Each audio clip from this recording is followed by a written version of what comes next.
Hebrews 11 and verse 4. It says there, by faith, Abel offered to God a more excellent sacrifice. Do you see that the issue had to do with the sacrifice? So it says, by faith Abel offered to God a more excellent sacrifice than Cain, through which he obtained witness that he was what? Righteous.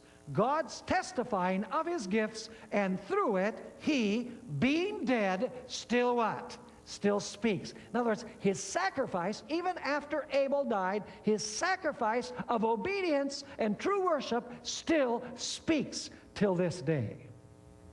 So you'll notice that this text says that Abel was righteous. Now what about Cain? Go with me to 1 John chapter 3, 1 John chapter 3 and verse 12. 1 John chapter 3 and verse 12. Let's read about Cain. It says there in 1 John 3:12, not as Cain, who was of the wicked one. Who is the wicked one, by the way, here? Satan is the wicked one, because it says not as Cain, who was of the wicked one. In other words, Cain was a follower of whom? Of Satan. Not as Cain, who was of the wicked one, and murdered his brother. And why did he murder him? Because his works were evil, and his brothers, what? Righteous. Now let me ask you something. Was there a great injustice done in this story? Absolutely. Because the righteous person is killed. The righteous person dies. And the unrighteous person lives and actually kills the person who is righteous. So a great travesty, injustice, had been made. Let me ask you, did the blood of Abel cry out for vindication and for this situation to be rectified? Absolutely. Go with me to Genesis chapter 4 and verse 10. Genesis chapter 4 and verse 10. We're going to notice that the blood of Abel cried out from the ground. It says there, and he said, God is speaking here to Cain, and he said, what have you done? The voice of your brother's blood cries out to me from the ground. How many of you have ever seen blood cry out? Does blood literally cry out? Of course it doesn't literally cry out. What is meant by this verse when it says that the blood of Abel was crying out? It was crying out for what? For vengeance and for justice. It was crying out for God to rectify this injustice that had been performed.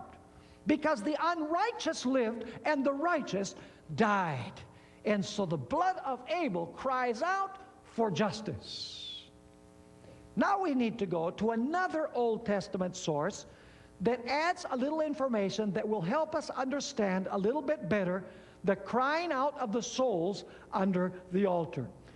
You know, the question is, which altar is being spoken of here? By the way, in the story of Cain and Abel, we're not told that they raised up an altar. But it becomes very, very clear that if they were supposed to sacrifice animals, Abel must have raised up an altar to place that sacrifice upon the altar. Now, notice this further Old Testament background. Go with me to Leviticus chapter 4 and verse 7. Leviticus chapter 4 and verse 7. By the way, in the Hebrew sanctuary, there were two altars. There was the altar of sacrifice in the court, and there was altar of incense in the holy place of the sanctuary. So the question is, which of these two altars is being described in the fifth seal? Is it the altar in the court where the animals were sacrificed and placed upon? Or was it the altar that was found in the holy place, the altar of incense? Well, let's go to Leviticus chapter 4 and verse 7. Something was done with the blood of the sacrifice after the animal had been slain. Notice it says there, and the priest shall put some of the blood upon the horns of the altar of sweet incense before the Lord. which is in the tabernacle of the congregation. And now notice this, and shall pour, that's an important word, and shall pour all the blood of the bullock where? At the bottom of the altar. In other words, on the ground, at the bottom of the altar of burnt offering, which is at the door of the tabernacle of the congregation. So you'll notice, where was this altar located? It was located at the door of the tabernacle. That means it was in the court of the sanctuary. Where was the blood poured? It was poured next to the altar onto what? Onto the ground. Now let's go to another passage which helps us understand this even better. Go to Leviticus chapter 17 and verse 11. And I want you to remember the key points of the passage that we just read. Number one, the blood was poured out on the ground at the base of the altar.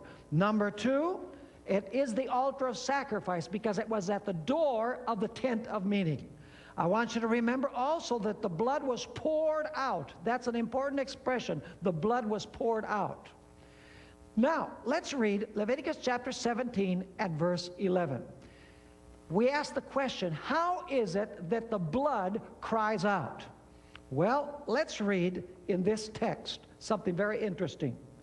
It says, for the life, that's the word nephesh. Remember we studied that word nephesh? That sometimes it's translated soul, sometimes it's translated life, sometimes it's translated living being. Well, here it's translated life. It says, for the life of the flesh is where? In the blood. So that the nephesh is found where? The nephesh, or the life, is found in the blood.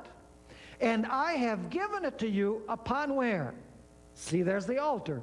I have given it to you upon the altar to make atonement for your souls, for it is the blood that makes atonement for the soul.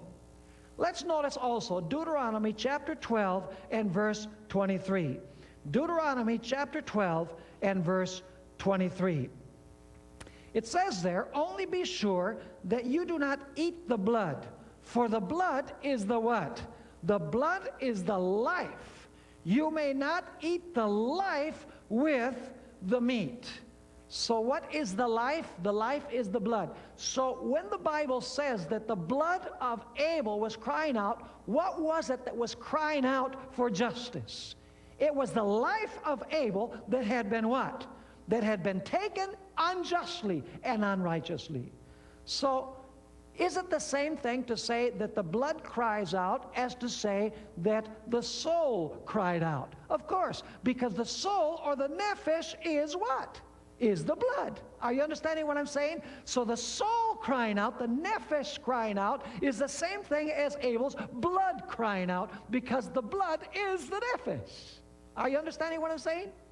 So when it says that these souls are crying out from under the altar, they are not some disincarnated spirits that have left the body and have gone to heaven someplace to be there to cry out to God for justice. After all, why would they cry out to God for justice if they're already in heaven?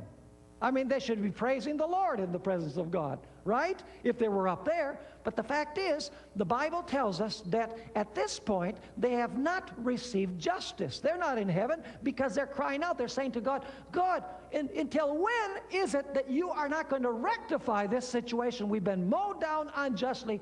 When are you going to make things right? Are you following me or not?